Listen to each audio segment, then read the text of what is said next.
I think it's time to start reviewing a Western. Don't you?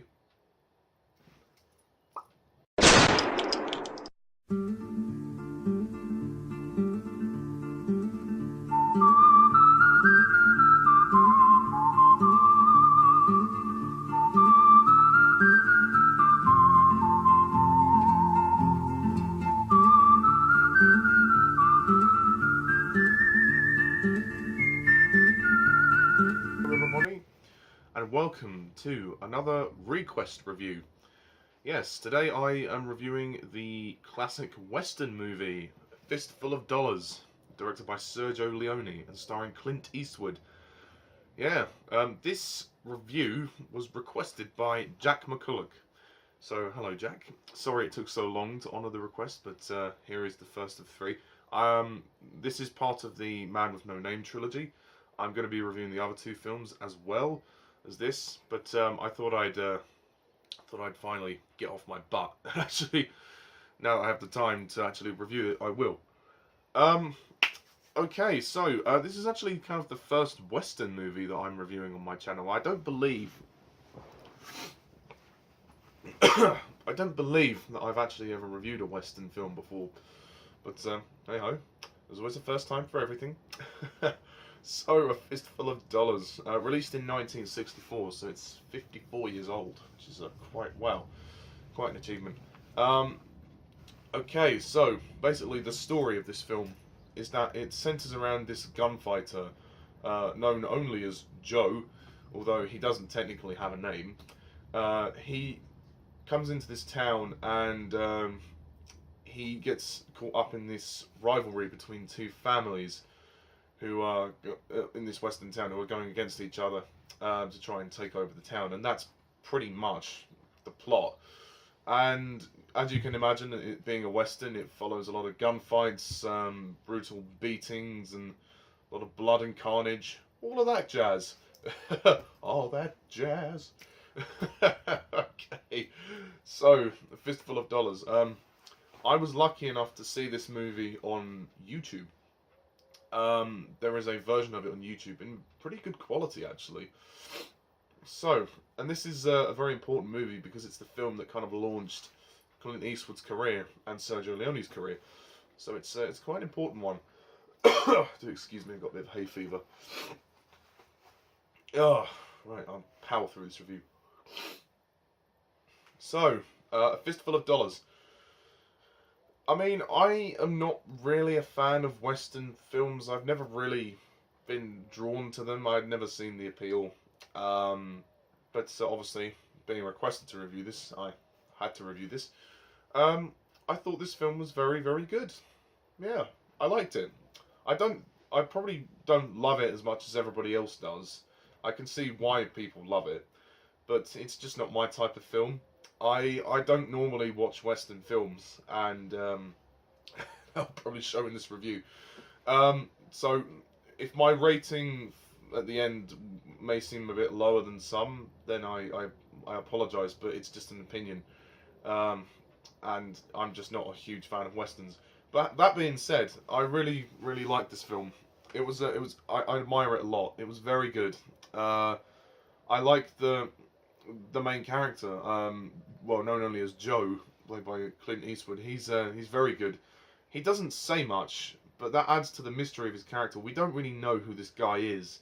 I mean, the whole title of this trilogy is the Man with the No Name trilogy, and of course, if we were to find out everything about this guy, it would be pointless to really watch these films. But he's very good, and he's a very good lead character, and I haven't seen much of Clint Eastwood's stuff at all, so it's a great introduction for me to watch. Well, it's his first movie, really, as an actor. I know he's directing stuff as well. Even now, to this day, he's still doing stuff. But it's nice to see that this is where he started, and there are some great moments. He's great in the fight sequences and the gunfights, but his character's also very intriguing. There's just a lovely sense of mystery about his character, which is unprecedented. And it's he has a couple of allies, and it's interesting seeing him interact with them. But this is a guy not to be messed with, and he makes that very clear from the get-go. regarding the rest of the cast, I don't really know who they are, so I'll simply just say they were very good. There's obviously there's two different sides in this story, and there are these families that are getting attacked, and I think one of the families, their son is kidnapped. So this is quite a brutal film. It's I mean, it's a film that was made on a smaller budget than most Hollywood movies, but it was filmed in Spain, which, I mean, you wouldn't tell by the look of the film. But I really appreciated the tension of this film. There's a lot of suspense. There's a lot of tension. There's a lot of stakes. The movie's not long. It's 1 hour 40 minutes, so it moves along fairly well. It is. I mean, westerns don't tend to be the quickest paced of movies, but if you love westerns, of course, it's going to go quickly. But for me, there were moments when it sagged, but not too much. It was, you know, it was tolerable. I could get through it. I think the sets are incredible. Production design is great. I mean, it's a cheap production, but you wouldn't tell. They've stylized it very well. They've made proper use of the budget that they have, which I applaud. Which I applaud very well. And I think Sergio Leone's direction is also very good. Oh, excuse me, sorry.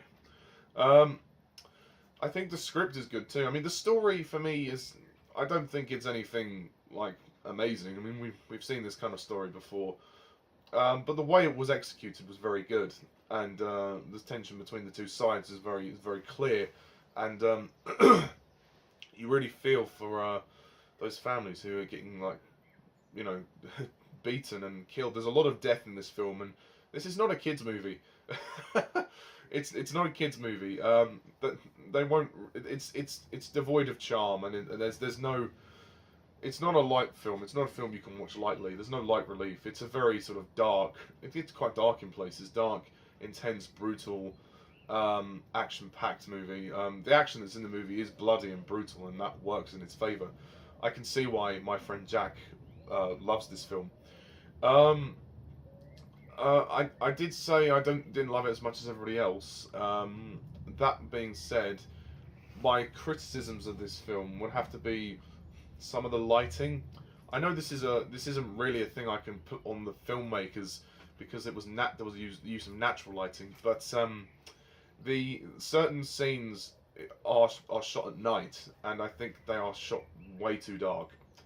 They should have filmed them a bit earlier in the evening, so then it wasn't so dark. But I don't know. I mean, it's, you know, it depends on the circumstance. But to be honest, those are the only parts where I would really sort of criticize. I would say the lighting I just couldn't see what was going on, and it affected my viewing experience of the film. I was watching it going, hang on, where are they? What are they doing? You know, it was very difficult to follow. And also some of the side characters are very difficult to follow as well. There's so many of them die, so it's kind of hard to keep track of who's who. So I think a little more character development would have helped. Although the two allies that help Joe are very good. There's the barman guy. I don't know his name, so please, I'm sorry about this. I don't know his name, but he's very good. He nearly gets hung at the end, which is quite brutal. They nearly threatened to cut his tongue out, which is not nice. And then the other guy is like this rabbi, like priest. He provides Joe with some weapons at the very end. The climax is really good, really enthralling. It's a big sort of gunfight showdown. This is a classic western. It really is, and it's a very polished piece of film. For something on a small budget, it's hard not to look at it and go, that's impressive. It really is impressive, and I think that I have to give a pat on the back to the filmmakers and Clint Eastwood for giving us a great movie. Yeah, I think it's very good. Also, there's a title sequence at the beginning of the movie, and you can see that they were inspired by the James Bond franchise. This was released in the same year as Goldfinger, I believe. So yeah, that was interesting, and obviously From Russia with Love had a Bondian title sequence. So this, I mean, all the title sequence is for this movie is like it's backgrounds of, it's red and black, and there's like, it's just cowboys riding horses, but it's done very well. And on another note, the music is really good for this film. The music is very, very good. So I like the music a lot. So you know, I mean, overall, this is a very entertaining film. I'm very glad that Jack requested me to watch this film. Is it something that wins me over to watching more westerns? I don't think so. I'm sorry. I still don't fully embrace the western genre of film. I certainly don't hate it. I don't think there's anything wrong with westerns. They just don't appeal to me as much as other genres. But I am going to be reviewing the next two films of this trilogy at least. So at least I've got something western that I reviewed on my channel. So, I'm going to close off this review by giving A Fistful of Dollars a 9 out of 10.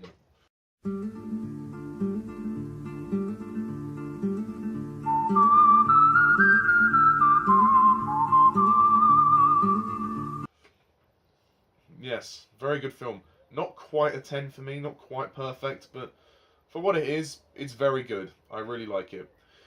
So, yes, that's it. That's my review of Fistful of Dollars. I believe the next one is called For a Few Dollars More. So that can, yeah, that's the next one. So that will be the next one I'm reviewing. I'm also going to be reviewing 2001: A Space Odyssey, which has been requested by Alan Kalo.